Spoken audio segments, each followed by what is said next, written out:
सुकन्या ने महर्षि च्यवन के नेत्रों में कांटे क्यों चुभाई। इस कथा की नायिका सुकन्या राजा शर्याती की पुत्री एक दिन अपने पिता के साथ वन में शिकार देखने गई।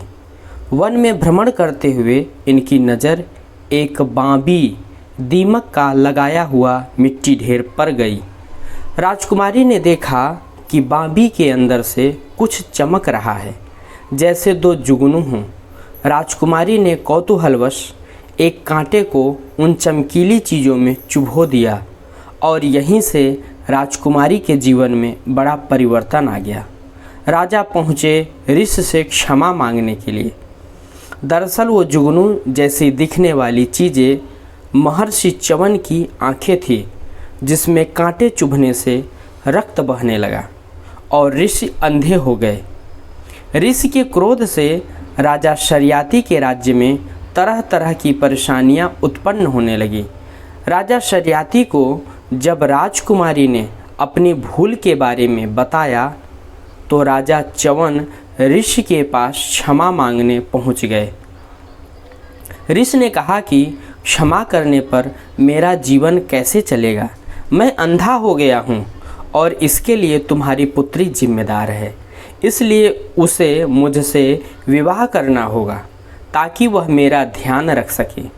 राजा ऋषि की बात से बहुत दुखी हुए, लेकिन मजबूर होकर उन्हें अपनी पुत्री का विवाह बूढ़े और नेत्रहीन हो चुके ऋषि च्यवन से करना पड़ा।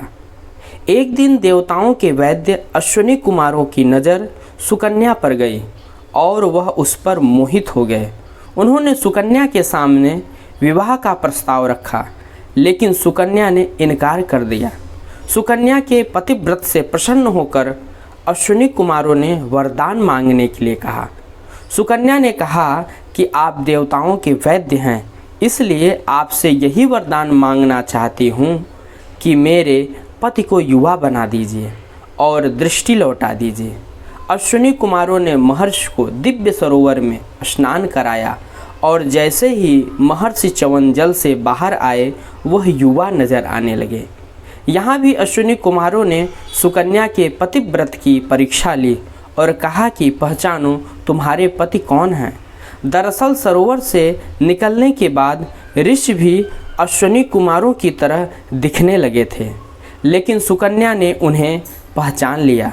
बाद में ऋषि च्यवन ने अपने तपोबल से देवताओं की भांति अश्विनी कुमार को भी यज्ञ में सोमपान का अधिकारी बना दिया। राधे राधे।